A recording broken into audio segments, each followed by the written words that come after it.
तकरीबन एक दशक से रूस की सैन्य ताकत की मेहरबानी से बशर अल असद सीरिया की सत्ता संभाले हुए थे, मगर बीते 2 दिनों में जो कुछ हुआ वो हैरान करने वाला है। सीरिया में असद की सत्ता का पतन हो चुका है। बशर अल असद पद और देश छोड़कर मॉस्को में शरण ले चुके हैं। क्रेमलिन के सूत्रों के हवाले से खबर है कि रूस ने असद और उनके परिवार को मानवीय आधार पर शरण दी है। कुछ ही दिनों के अंदर क्रेमलिन का सीरिया प्रोजेक्ट नाटकीय तरीके से ध्वस्त हो गया है और रूस इसे रोकने में नाकाम साबित हुआ है। लोगों को बीते हफ्ते में तेजी से बदलते हालात का कोई अंदेशा नहीं था। कुछ ही दिन पहले देश के उत्तर में स्थित शहर इदलिब में मौजूद हथियारबंद विपक्षी गुट हयात तहरीर अल शाम ने सरकार के खिलाफ कार्रवाई शुरू की थी। एक के बाद एक इस गुट ने कई बड़े शहरों को अपने कब्जे में ले लिया। अभी हफ्ता भर पहले ही बशर अल असद ने आतंकवादियों को कुचलने की कसम खाई थी, लेकिन जिस रफ्तार से जमीनी हालात पलटे हैं उससे सीरियाई मामलों पर नजर रखने वाले ज्यादातर लोग हैरान हैं। इस सारे घटनाक्रम ने कई सवाल खड़े किए हैं। सबसे बड़ा सवाल यही है कि रूस की सपोर्ट के बावजूद सीरिया की सेना सिर्फ चंद दिनों के अंदर ही कैसे विद्रोहियों से जंग हार गई। विद्रोही लड़ाकों की इस हैरान कर देने वाली रफ्तार को सीरिया की सेना क्यों नहीं रोक पाई? एक के बाद एक कई शहरों से सेना पीछे क्यों हटती रही? इसके पीछे क्या वजहें हो सकती हैं? साल 2024 के 145 देशों के ग्लोबल फायर पावर इंडेक्स के मुताबिक सैन्य ताकत के मामले में सीरिया अरब जगत में छठे और अंतर्राष्ट्रीय स्तर पर 60वें पायदान पर है। इस रैंकिंग में सैनिकों की संख्या, मिलिट्री इक्विपमेंट, मानव संसाधन और रसद वगैरह को ध्यान में रखा जाता है। सीरियाई सेना को अर्धसैनिक बलों के अलावा सिविल मिलिशिया का भी पूरा समर्थन था। ये फौज सोवियत संघ के जमाने के सैन्य उपकरणों और रूस जैसे सहयोगियों से मिले हथियारों पर निर्भर थी। ग्लोबल फायर पावर के मुताबिक सीरिया की सेना के पास 1500 से ज्यादा टैंक और 3000 बख्तरबंद वाहन हैं। सेना के पास तोपखाना और मिसाइल सिस्टम भी हैं। सीरियाई सेना के पास हवाई जंग लड़ने के लिए लड़ाकू विमान, हेलीकॉप्टर और प्रशिक्षण विमान के अलावा बाकी हथियार भी हैं। इसके अलावा सीरियाई सेना के पास एक छोटा नौसैनिक बेड़ा भी है। सीरिया की नेवी और एयरफोर्स के पास लताकिया और टार्टस जैसे कई अहम हवाई अड्डे और बंदरगाहें भी हैं।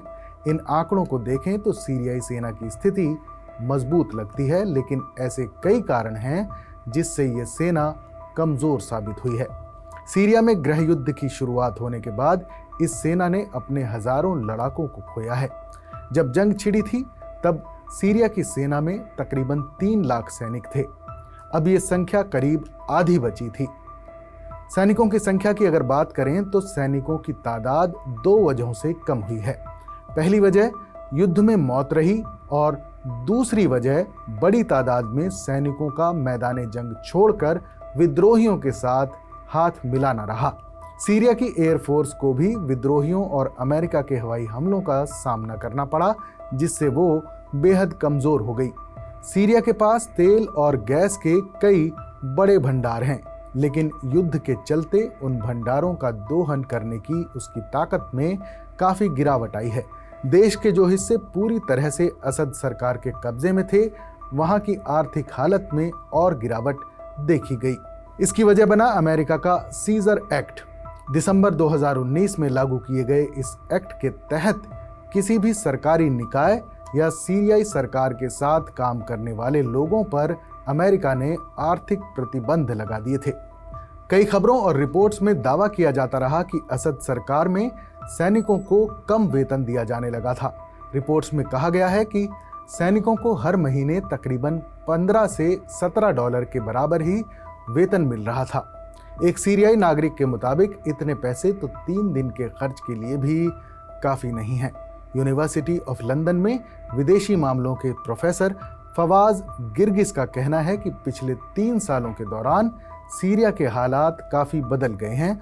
लोगों का मानना है कि अमेरिकी पाबंदियों की वजह से सीरिया में गरीबी आई, सैन्य अधिकारियों को भी उतना पैसा नहीं मिलता था जिसके वो हकदार हैं।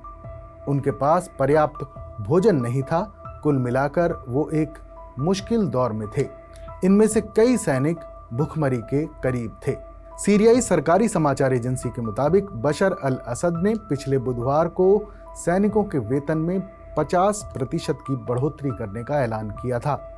इसका मकसद साफ तौर पर विपक्षी ताकतों के बढ़ते कदमों के बीच सैनिकों का मनोबल बढ़ाना था, लेकिन ऐसा लगता है कि यह कदम बहुत देर से उठाया गया। बीबीसी की एक रिपोर्ट के मुताबिक दमिश्क शहर में कुछ सैनिकों ने अपनी वर्दी उतारकर सिविल ड्रेस पहन ली है। बैरूत में कार्नेगी मिडिल ईस्ट सेंटर के एक वरिष्ठ फेलो डॉक्टर यजीद सईद का कहना है कि सीरियाई सेना का पतन लगभग पूरी तरह से असद की नीतियों की वजह से हुआ है। साल 2016 तक सीरियाई सेना ने विपक्ष पर तकरीबन पूरी तरह से जीत हासिल कर ली थी, जिसके बाद असद ने सत्ता में बने रहने के लिए इसका नाजायज इस्तेमाल किया। इन नीतियों का असर सेना पर भी हुआ। हजारों सैनिकों को फौज से निकाल दिया गया। साथ ही लोगों के जीवन में भारी गिरावट आई, बड़ा भ्रष्टाचार हुआ और खाने पीने तक की चीजों की कमी हो गई।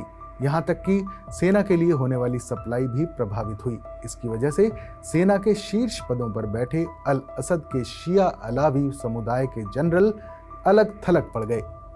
ईरान, हिजबुल्लाह और रूस से मिलने वाली सैन्य सहायता के कम होने से भी सेना का मनोबल कम हुआ। ये तीनों पक्ष पहले के मुकाबले अब सीरिया के मामलों में दखल देने में सक्षम नहीं हैं। अपने सहयोगियों की तरफ से बिना किसी तत्काल मदद के वादे के सेना के लड़ने की इच्छा कम होती गई।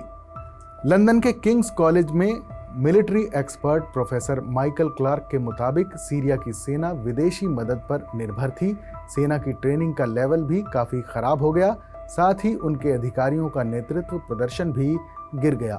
हालांकि डॉक्टर सईद ये भी कहते हैं कि ईरान और हिजबुल्लाह ने जानबूझकर सीरिया से सैन्य समर्थन वापस ले लिया। पहले ईरान मैदानी समर्थन देने के लिए हिजबुल्लाह पर निर्भर था, लेकिन लेबनान में हिजबुल्लाह को हुए नुकसान के बाद वो ऐसा करने में समर्थ नहीं था। एक हकीकत ये भी है कि फरवरी 2022 की शुरुआत में ही यूक्रेन युद्ध की ज़रूरतों के कारण रूस ने लताकिया में मौजूद अपने बेस से बड़ी संख्या में अपने विमान और सेना को वापस बुला लिया था। ईरान, हिजबुल्लाह और रूस की तरफ से मिलने वाली सैन्य मदद बंद होने की वजह से ही एक के बाद एक सीरियाई शहर विद्रोहियों के कब्जे में जाते चले गए।